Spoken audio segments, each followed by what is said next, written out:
बांका लोकसभा क्षेत्र में 26 अप्रैल को मतदान होना है। बांका की धरती समाजवादी की धरती कही जाती है। यहीं पर मंदार पर्वत है जहां पर समुद्र का मंथन होने का दावा किया जाता है। 26 अप्रैल काफ़ी महत्वपूर्ण है यहाँ के लोगों के लिए। लेकिन बांका लोकसभा क्षेत्र में विकास के जो बड़े बड़े दावे किए गए थे अब तक सांसदों के द्वारा, क्या वो पूरे हुए हैं? आज हम पड़ताल करेंगे और लोगों से बातचीत करके समझने की कोशिश करेंगे धारी यादव और जयप्रकाश यादव के बीच में लड़ाई है या एक तरफा है। 15 लाख से अधिक मतदाता हैं बांका में, जिसमें यादव की प्रधानता है और स्वर्ण वोटर भी यहाँ पर निर्णायक भूमिका निभाती है। लिहाजा 26 अप्रैल बांका के लोगों के लिए काफ़ी बेहद महत्वपूर्ण होने वाला है कि क्या 2024 में मोदी सरकार की वापसी करवाएंगे ये लोग या फिर मोदी सरकार के खिलाफ यहाँ से वोट जाएगा। फिलहाल इस बात की भी चर्चा है कि यहाँ से दो उम्मीदवार जो जवाहर झा थे और प्रशांत विक्रम थे, उनके नामांकन को रद्द क्यों कर दिया गया, क्योंकि ये लोग चर्चा कर रहे हैं कि अगर ये दोनों उम्मीदवार अगर मैदान में डटे होते तो लिहाजा यहाँ पर लड़ाई त्रिकोणीय या चतुर्थकोणीय हो सकती थी। फिलहाल क्या कुछ कहते हैं बांका के लोग, इस वीडियो में हम सुनने की कोशिश करते हैं। अभी दो है, जयप्रकाश यादव और गिरधारी यादव। तो दोनों ने तो पहले भी सांसद की भूमिका अदा की है यहाँ पर, जी है ना? जी। तो दोनों विकास जयप्रकाश यादव ज़्यादा पुल उल का निर्माण किया था, बहुत ज़्यादा। गिरधारी यादव ने 5 वर्षों में कुछ नहीं किया। कुछ नहीं किया, कुछ नहीं। आप लोगों ने जो वोट डाला था 2019 में विकास के मुद्दे पर ही डाला होगा? हाँ, विकास के मुद्दे पर ही डाले थे। तो 5 वर्षों में कुछ नहीं? कुछ नहीं। अच्छा, यहाँ का मुद्दा क्या है, किस तरह का डेवलपमेंट चाहिए आप लोगों को? विकास चाहिए, जैसे गरीबी की जो होता है, आदमी महंगाई, यही सब। ये आप लोगों को कहीं पर दुकान या फिर जो होता है व्यवस्था लगाने के लिए आज तक बांका की तरफ से नहीं मिला? नहीं, कहीं नहीं। इस पर कभी आवाज उठा सांसद की तरफ? आवाज़ कभी नहीं उठाया। इन लोगों को दुकान दिया जाए, व्यवस्थाएं लगाई जाए? नहीं सर, नहीं। तो कई लोग हैं इस तरह के, सालों भर कारोबार करते हैं, जी सर, है ना? तो इसका कोई अस्थाई निदान, कोई अस्थाई जगह आप लोगों को मिलने की कभी सांसद की तरफ से कोशिश की गई कि इन लोगों को भी दुकान दिया जाए, इन लोगों का कारोबार अस्थाई तरीके से करने का मौका दिया जाए इन लोगों को? बोलने का तो सर सब बोलते हैं, लेकिन जब चुनावी दरमियान आता है तो आदमी का वादा होता है। लेकिन जब कोई भी पार्टी या कोई भी नेता जीत के जाने के बाद क्षेत्र और गरीब का फिर उनके पास कोई मुद्दे नहीं रहता है सर।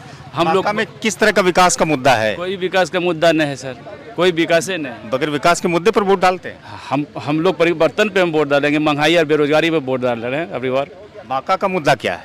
बांका का तो मूल मुद्दा है कि सर सबसे बड़ा बेरोजगारी, जो गरीब आदमी हम लोग इस क्वालिटी के हैं सर, बेरोजगारी और महंगाई से हम लोग। यहाँ कहते पलायन एक बहुत बड़ा मुद्दा है, यहाँ से लोग बाहर बहुत जाते हैं। पलायन का मुद्दा तो पूरा बिहार में से ही है सर। सब स्टेट से देखा जाए तो बिहार सबसे ज़्यादा पलायन में से है सर। यहाँ है कहाँ? अच्छा, आप बुनकरों के लिए सांसद की तरफ से कोई पहल किया गया हो, बुनकरों को कोई सहायता मिली हो आज तक?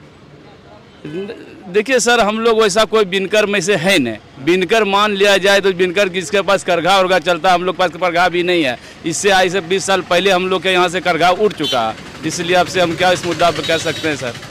अच्छा, इस बार वोट विकास के नाम पर जाएगा या फिर जाति और मजहब के नाम पर जाएगा? नहीं सर, महंगाई और बेरोजगारी पे वोट जाएगा सर।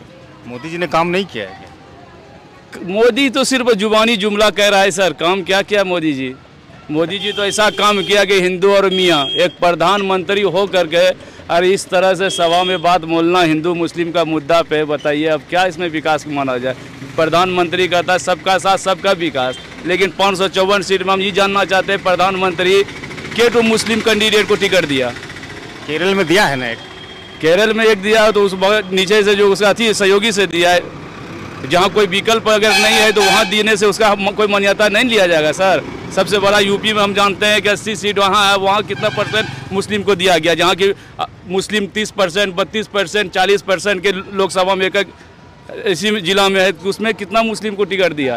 अच्छा, 3 टर्म गिरधारी यादव यहाँ से सांसद रहे और 1 टर्म जयप्रकाश यादव रहे, तो किसके रीजन में सबसे ज़्यादा विकास हुआ? जयप्रकाश के बाबू, जयप्रकाश के रीजन में काम हुआ है सर। फिर 3 बार कैसे जीत के चले आए गिरधारी यादव? 3 बार जीत के चला गया समय, एक समय था, एक हवा था सर, उसमें हो गया सर। इस बार मोदी लहर है या नहीं? नहीं सर, हमारे समझ से तो नहीं है सर। मेरा नाम अजय हुआ।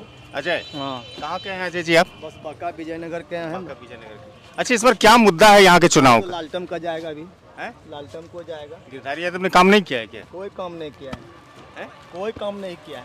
मोदी जी के नाम पे वोट नहीं मिल रहा है। मोदी जी तो वो तो पहले घर देखेंगे, पहले बाहर देखेंगे। मोदी जी तो बाहर का है, भारत का है।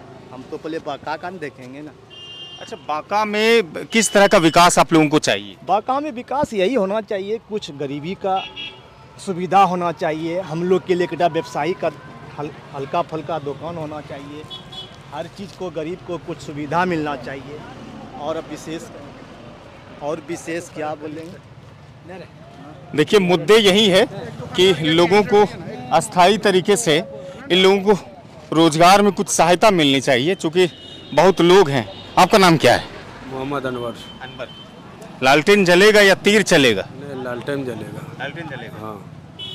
अच्छा, मोहम्मदन है इसलिए आप लोग लालू प्रसाद यादव के साथ हैं? नहीं, ऐसा कोई बात नहीं है, क्योंकि यहाँ बेरोजगारी जो है ना बहुत ज़्यादा है, महंगाई बहुत ज़्यादा है।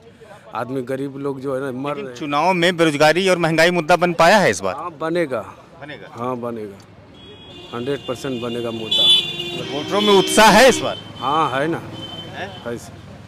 हाँ, है। जयप्रकाश जी तो पहले भी सांसद रहे थे ना? हाँ, पहले भी रहे थे, लेकिन काम ये अच्छा किया था। लेकिन कहते हैं कि दोनों सांसद यहाँ से जीत के जाते हैं तो पलट के नहीं आते, जयप्रकाश बाबू भी और गिरधारी यादव भी। मतलब बाका में नहीं किया, लेकिन आजू बाजू में जो है ना जयप्रकाश काम किया है।